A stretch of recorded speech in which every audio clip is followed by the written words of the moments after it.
tu veux plus de 900 points en TOEIC, tu dois savoir répondre à cette question. If you need an extra blanket, one will be delivered, delivers, delivering to your room by the porter upon request. Alors là, il faut identifier deux trucs dans la phrase. Le premier, c'est qu'on est dans une phrase conditionnelle, parce que le if you need quelque chose, en gros, c'est une phrase conditionnelle. Le conditionnel, c'est si quelque chose, alors quelque chose. Bah là, c'est le cas, hein. Si quelque chose, alors quelque chose.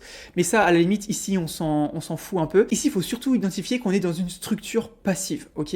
Pourquoi passive? Parce qu'on a le one will be quelque chose by someone, ok?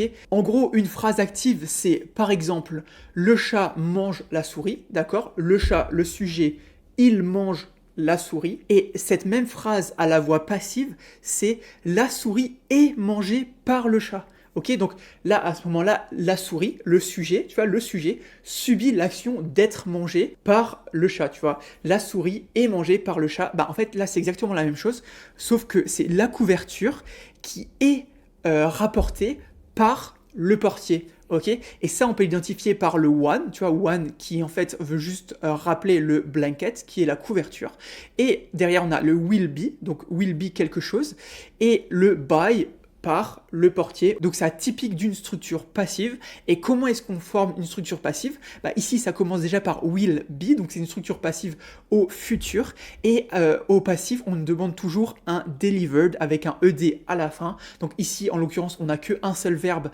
avec ed à la fin, et c'était delivered, et voyons si c'était bien ça, et c'était bien ça. Donc voilà, retiens bien, identifie qu'on est dans une structure passive, donc le chat mange la souris, ou la souris est mangée par le chat. Donc voilà, retiens bien ce petit truc là. Quand tu vois un will be by, c'est qu'on est dans une structure passive. Donc voilà, retiens bien cette petite nuance. C'est de la grammaire assez typique de l'anglais, hein, qui tombe assez souvent au TOEIC. Donc voilà, retiens bien ça.